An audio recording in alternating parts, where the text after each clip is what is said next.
नमस्कार दोस्तों, स्वागत है आप सभी का मेरे YouTube चैनल पे, जिसमें मैं आज आप सभी से बात करने वाला हूँ एक प्रॉब्लम के बारे में, एक ऐसी समस्या के बारे में जो आज के यूथ में, जो स्पेशली जॉब कर रहे हैं, उनको लेकर के उनके पास एक समस्या है, वो परेशान है। एक तरीके से वो ब्लेम करते हैं हमारी प्राइमरी एजुकेशन को लेकर के कि हमें जो है अपनी प्राइमरी एजुकेशन से कुछ भी ज़्यादा सीखने को नहीं मिलता, या फिर उसका जो है हमारी लाइफ में जो है कोई भी रोल नहीं रहता हमारी लाइफ में, क्योंकि जो कुछ भी हम पढ़ते हैं वो हमें आगे सीखने को नहीं मिलता। तो इस चीज़ को मैं दोनों नज़रिए से समझाना चाहूँगा, एक स्कूल के पर्सपेक्टिव से भी और एक एज अ स्टूडेंट के पर्सपेक्टिव से भी। पहले मैं आपको स्कूल के पर्सपेक्टिव से समझाना चाहूँगा कि स्कूल में देखिए काफ़ी चीज़ें जो है चेंजेस करने की ज़रूरत है, काफ़ी इम्प्रूवमेंट्स स्कूल को भी करने की ज़रूरत है और काफ़ी इम्प्रूवमेंट जो है स्टूडेंट्स को भी करने की ज़रूरत है। स्टूडेंट्स को अपने थॉट प्रोसेस में जो है चेंज करने की ज़रूरत है। पहले शुरुआत करता हूँ मैं, स्कूल में क्या चेंजेस करने की ज़रूरत है। देखिए, स्कूल जो है हमारे लिए एक मंदिर होता है, और मंदिर में जो है टीचर का काम होता है पढ़ाना। टीचर को एक भगवान के नज़रिए से देखा जाता है, तो टीचर को जो है एक, और वहाँ पे जो स्टूडेंट्स होते हैं वो एक भक्त की तरह होते हैं। जैसे मंदिर में भक्त जाते हैं तो वहाँ पे जो कोई भी स्टूडेंट जाता है तो टीचर्स को जो है उन्हें सही गाइड करना चाहिए। सही गाइड तो वो करते हैं, पर जो है एक तरीके से सभी स्टूडेंट्स की तरफ जो है एक इक्विवेलेंट बराबर ध्यान देना चाहिए। यानी कि स्कूल को सिर्फ एज अ प्रोफेशन ना देख करके, सिर्फ एज अ बिजनेस ना देख करके अपना जो है बेस्ट देना चाहिए। यानी कि टीचर्स को भी अपने अंदर में इम्प्रूवमेंट्स करने की ज़रूरत है। इम्प्रूवमेंट्स यानी कि वो हर एक बच्चे को ऐसे समझाएं ताकि उनकी समझ में आ जाए, उनका जो है उस चीज़ को लेकर के इंटरेस्ट क्रिएट हो जाए। फिर चाहे वो टॉपर हो या लास्ट बेंचर हो, सबको पढ़ाने का तरीका उनका ऐसा होना चाहिए कि सबकी समझ में जो है अच्छे से आ जाए। तभी जो है प्रोग्रेस हो पाएगी हर बच्चे की इक्विवेलेंट वे में। तभी हर बच्चा जो है समझ पाएगा अच्छे से कि कि इस चीज़ का जो है कब हमारी लाइफ में जो है इस्तेमाल होगा, और हमारी लाइफ में जो है वो चीज़ काम आ पाएगी। और दूसरा ये कि सब्जेक्ट तो देखिए वही रहेंगे, पर कुछ चीज़ें ऐड ऑन करने की ज़रूरत है। जैसे कि मॉरल वैल्यूज़ के ऊपर जो है सब्जेक्ट्स को पढ़ाना चाहिए, यानी कि रिलीजियस बुक्स को पढ़ाना चाहिए जो हमारी हमारे इंडियन कल्चर का जो हिस्सा है। उनमें जो है बहुत सारी चीज़ें हैं, क्योंकि वो चीज़ें हमने अभी तक पढ़ी नहीं है, वो चीज़ें एक्सप्लोर ही नहीं करी है अभी तक, किसी ने अच्छे से एक्सप्लोर ही नहीं करी। क्योंकि हमें जो पढ़ाया गया है वो वेस्टर्न के बारे में ज़्यादा पढ़ाया गया है, बजाय इंडियन इंडियन कल्चर के बारे में पढ़ाने के। और तीसरी चीज़ जो है, जितना ज़्यादा हो सके, जितना ज़्यादा एज अ टीचर या स्कूल जितना ज़्यादा हो सके सब्जेक्ट्स को थ्योरेटिकल के साथ साथ में प्रैक्टिकली कराने की भी ज़रूरत है। जिन जिन सब्जेक्ट्स में जितना ज़्यादा पॉसिबल हो उतना ज़्यादा कराने की ज़रूरत है। तभी जाके एक एक जो है बच्चों का जो है इंटरेस्ट भी क्रिएट हो सकेगा, और एक जो है अच्छे से उनकी समझ में भी आएगा, और इम्प्रूवमेंट्स भी देखने को मिलेंगे बच्चों के अंदर में। अब मैं इसको बात करना चाहूँगा एक एज आ स्टूडेंट के पर्सपेक्टिव से, कि स्टूडेंट्स क्या ऐसा ऐसे परेशान या ऐसे ब्लेम जो है वो क्यों करते हैं कि प्राइमरी एजुकेशन जो है वो ख़राब है। प्राइमरी यानी कि स्कूल की एजुकेशन जो है वो ख़राब है या किसी काम की नहीं रहती। देखिए, स्कूल में जो कुछ भी हमें पढ़ाया जाता है वो एज अ इंडिविजुअल के पर्सपेक्टिव से नहीं पढ़ाया जाता, वो सबके पर्सपेक्टिव को देख करके, सभी एज अ स्टूडेंट्स को देख करके वो सब्जेक्ट्स जो है पढ़ाए जाते हैं। क्यों? क्योंकि वो सब्जेक्ट सिर्फ आगे नेक्स्ट क्लास में पास करने के लिए नहीं पढ़ाए जाते कि आप जो है पेपर दो और अगली क्लास में चले जाओ। वो सब्जेक्ट्स इसलिए पढ़ाए जाते हैं कि आप जो है आपके माइंड की जो है अच्छे से ग्रोथ हो सके, आपका दिमाग जो है अच्छे से खुल सके। अब ऐसे में बहुत से लोगों का सवाल ये होगा कि दिमाग खुल तो हमारा अच्छे से जो है बाहर जो है जॉब करके भी खुल सकता है, पर ये चीज़ आप बाहर जो बच्चे जिनको किसी भी कारणवश जो है एजुकेशन नहीं मिली है, ये चीज़ आप उनमें देखिए और ये चीज़ आप अपने में देखिए। आपको अपने आप सर्टेन चेंजेस, काफ़ी डिफरेंस अमाउंट में जो है चेंजेस देखने को मिलेंगे। क्यों? क्योंकि वो एक अनऑर्गेनाइज वे में उन्होंने सीखा है। क्यों? क्योंकि बाहर जो है कोई भी कोई भी व्यक्ति जो है सही गाइडेंस देने वाले जो है बहुत कम मिलते हैं, और जो सही गाइडेंस देने वाले मिलते हैं वो जरूरी नहीं हो, उस टाइम पे समझ में नहीं आता कि वो सही गाइडेंस दे रहे हैं या नहीं दे रहे, इतनी समझ हमारे अंदर भी नहीं होती। तो इसलिए स्कूल जो है ऐसे में एक ऑर्गेनाइज तरीका है, एक जो है सही तरीका है, स्टेप बाय स्टेप प्रोसीजर है किसी भी चीज़ को हासिल करने का, ये प्रोग्रेस या किसी भी फील्ड के अंदर में प्रोग्रेस करने का।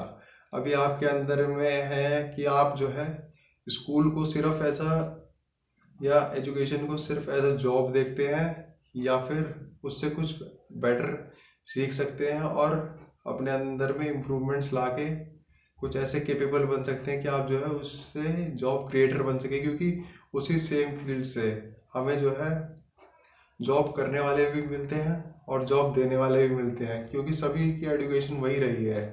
कोई जॉब करता है तो कोई जॉब उसी एजुकेशन सिस्टम से जो है जॉब ले पाता है।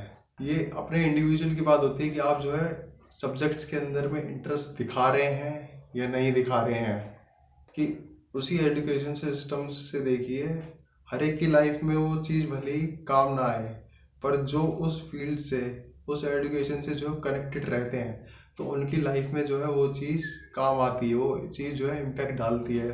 क्या डॉक्टर की लाइफ में क्या वो चीज़ काम नहीं आई जो उसने जो है अपने स्कूल के टाइम में सब्जेक्ट्स पढ़े थे? या किसी इंजीनियर की लाइफ में वो चीज़ काम नहीं आई? वो चीज़ें बिल्कुल काम आई, क्योंकि तभी तो वो इंजीनियर हो या डॉक्टर हो या कोई भी प्रोफेशन का बंदा हो, तो वो तभी इसी लेवल पे, एक सर्टेन लेवल पे पहुंच पाया है और उस जॉब के जो है केपेबल बन पाया है, तभी वो जॉब वो बंदा कर पा रहा है। नहीं तो ऐसे तो बहुत सारे लोग हैं जो उस चीज़ के कैपेबल अपने आप को समझते हैं, पर बिकॉज ऑफ प्राइमरी एजुकेशन वो उस चीज़ को हासिल नहीं कर पाते। तो ये दुखड़ा रोना मेरे ख्याल में गलत बात, एक सही चीज़ नहीं है। बिना किसी चीज़ की डेप्थ में जाए हुए और बिना किसी चीज़ को अच्छे से जाने हुए, ये एक सिंपली एक क्लोज माइंड, एक पूरी चीज़ को जाने बिना है कहना कुछ भी गलत है। कोई बंदा अगर अपने स्किल्स को अगर इम्प्रूवमेंट कर रहा है, जिस चीज़ में उसका खुद से इंटरेस्ट है, वो खुद की तरफ से आगे बढ़ रहा है, उस चीज़ अपना इनिशिएट लेके आगे बढ़ पा रहा है और खुद ही जो है स्टेप करके वो उस चीज़ में इम्प्रूवमेंट्स करते जा रहा है, तो इसमें औरों की क्या, उसकी क्या गलती है? वो तो औरों की गलती है ना, कि औरों ने जो है अपने अंदर की जो कैपेबिलिटीज़ हैं उसको ना देख करके उन्होंने दूसरे व्यक्ति के अंदर के जो भी कैपेबिलिटीज़ है, कोई भी क्षमता है, उसने अपने आप को इम्प्रूव करके जो है दिखाया है, लोगों को दिखाया, और उस बेसिस पे वो जो अर्न कर रहा है। तो इसमें एक क्लोज माइंड की जगह औरों को ओपन माइंड करके ऐसे देखना चाहिए, क्योंकि उसने अपने को इम्प्रूव करा है। और क्लोज माइंड वाले जो हैं इस चीज़ को ये देखते हैं कि उसने ऐसा क्या करा, उसको कुछ आता नहीं है, उसे कुछ आता है, तभी तो उस बेसिस पे उसको इतना इतना बड़ा जो कुछ भी अंपायर है उसने क्रिएट कर रहा है, या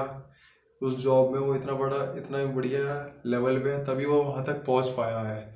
उस एक अगर इंडिविजुअल के बेसिस पे अगर कोई भी इंसान सिर्फ एक स्किल्स को अगर पकड़ ले अच्छे से और उसी को अगर वो इम्प्रूवमेंट करते जाए बजाय डाइवर्सिफाई होने के, तो बहुत ज़्यादा चांसेस हो जाते हैं कि उसका उसी फील्ड में जो है आगे बढ़ने के और प्रोग्रेस करने के। ऐसा इसलिए हो पाता है क्योंकि वो सिर्फ एक चीज़ पे ध्यान दे रहा होता है, और बजाय 10 चीज़ों पे ध्यान देने के, अगर वो एक चीज़ पे अगर ध्यान दे अच्छे से, तो उसका पूरा फोकस जो है एक सर्टेन चीज़ पे लग जाएगा और उसी एक चीज़ के बेसिस पे वो जो है काफ़ी आगे तक पहुंच पाएगा। उसको एक चीज़ के बारे में इतनी ज़्यादा डेप्थ में पता होगा, कहीं से भी कुछ भी पूछ लो उससे, उसको हर चीज़ के उस सवाल के जवाब पता होंगे जो औरों को शायद इतने अच्छे से ना पता हो। इसका सबसे बढ़िया एग्जांपल आप स्पोर्ट्स देख लीजिए। स्पोर्ट्स में जो कोई भी व्यक्ति है, किसी भी कैटेगरी में देख लीजिए आप स्पोर्ट्स की, जो कोई भी व्यक्ति है उसको अपने अपने स्पोर्ट्स के बारे में, किसी भी स्पोर्ट्स प्लेयर को जो है बहुत अच्छे से पता होता है, बहुत अच्छे डेप्थ में पता होता है, बजाय जो एज अ प्रोफेशनल लेवल पे नहीं खेल रहे होते, जो सिर्फ एज अ एमेच्योर खेल रहे होते हैं, जो सिर्फ एज अ टाइम पास या एज अ फन के तौर पे अगर गेम को खेल रहे होते हैं, उनको इतना अच्छे से नहीं पता होता, क्योंकि वो एज अ फन खेल रहे होते हैं। और जो एज अ प्रोफेशन खेल रहे होते हैं उनको खूब अच्छे से पता होता है कि ऐसा करने से क्या इम्पैक्ट पड़ेगा, कितनी ज़्यादा उनको हेल्प मिलेगी। और जो प्रोफेशनली खेल रहे होते हैं वो तो पूरा टाइम अपना एक ही सर्टेन चीज़ में दे रहे होते हैं कि उनका जो है इंटरेस्ट जो है उसी चीज़ में है और उसी चीज़ से उनकी अर्निंग होगी। इस वजह से इतना इतना ज़्यादा लंबा टाइम दे रहे होते हैं वो एक एक दिन में कम से कम मिनिमम तो 8 से 10 घंटे तो आराम से दे रहे होते हैं, तभी वो जाके उस लेवल की उनमें नॉलेज होती है और उसी लेवल का जो है उनके अंदर में स्किल्स आते हैं, तभी वो इतना अच्छा केपेबल बन पाते हैं कमाने के। और उनके अंदर में ये देखिए ना आप, इंग्लिश तो आज के टाइम पे सबसे कॉमन है। आज के टाइम पे क्या, पहले से ही बहुत ज़्यादा एक कॉमन चीज़ है कि जो पूछी जाती है कहीं पे भी एक common language as a use करी जाती है। पर ये देखिए ना, इंग्लिश तो उन्होंने पहले ही पढ़ी होगी, बेसिक्स तो पढ़ी होंगे, ABCD या ग्रामर तो उन्होंने पढ़ी ही होगी, तो उस बेसिस पे उनको आज के टाइम पे जो कुछ भी वो बोल रहे हैं तो उसको बोलने में आसानी तो हुई होगी। या लैंग्वेज छोड़िए, उनका जो बिहेवियर है वो कहीं ना कहीं से तो उनका मेंटेन हुआ होगा ना, उसमें स्कूल का भी तो रोल होगा या पेरेंट्स का भी तो रोल होगा उनकी गाइडेंस में, एक सही गाइडेंस देने के लिए। इसलिए इसलिए इंसान को जो है अपने ऊपर में ध्यान देना चाहिए और अपने ऊपर में जो है इम्प्रूवमेंट्स जो है वो करते रहना चाहिए, तभी जाके उसकी प्रोग्रेस हो पाएगी, बजाय डाइवर्सिफाई होने के, इधर उधर देखने की कि और जगह पर क्या चल रहा है। उम्मीद करता हूँ आपको आज की वीडियो पसंद आई होगी। धन्यवाद।